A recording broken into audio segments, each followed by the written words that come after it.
Salut à tous, bienvenue dans Clara's Kitchenette. Cette semaine, on se met à la pâtisserie. Vous avez voté et c'est des scones qui ont gagné. Vous connaissez tous ces petits gâteaux anglais que l'on a pour habitude de déguster à l'heure du thé avec de la clotted cream et de la confiture. Aujourd'hui, je vous propose deux versions, les blueberry scones et les scones nature.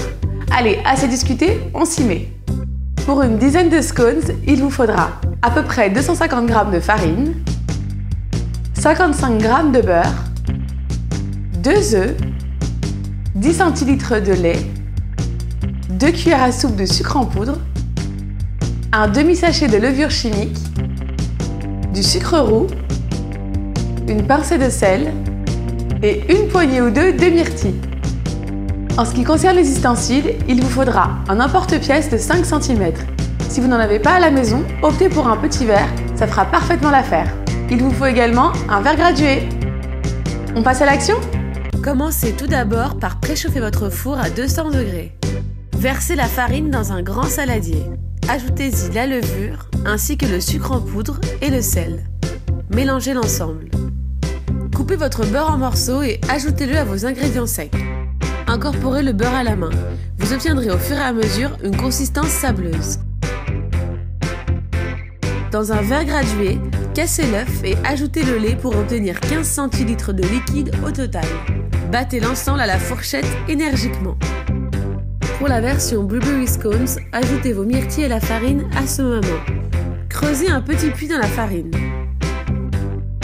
Versez votre liquide au sein du puits, puis travaillez la pâte à l'aide de votre fourchette. La consistance que l'on souhaite obtenir est une pâte souple mais qui ne colle pas. Pour ce faire, vous serez sûrement amené à ajouter de la farine pour la rendre plus sèche ou un peu de lait si au contraire la pâte est trop dure. Une fois que votre pâte est prête, abaissez-la à l'aide d'un rouleau ou tout simplement à l'aide de vos mains. Formez un rectangle d'environ 3 cm de hauteur.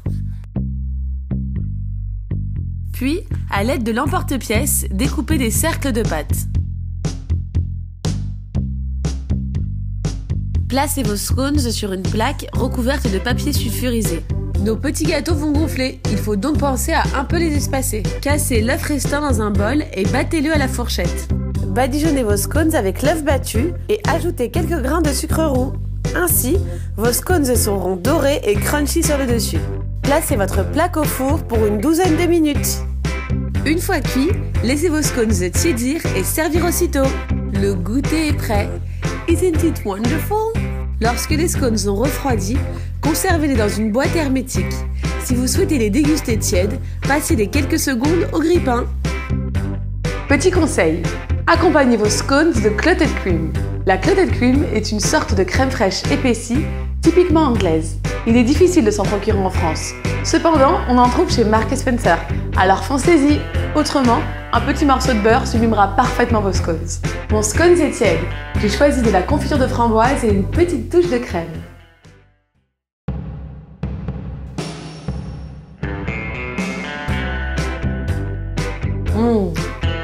C'est top, c'est vraiment très gourmand. À vous de jouer. Laissez-moi vos commentaires et vos impressions en dessous. Pour ne rien rater de mon émission, abonnez-vous à ma chaîne YouTube. Et n'oubliez pas de consulter le blog de claraskitchenette.com pour retrouver les recettes et les mesures exactes. À la semaine prochaine!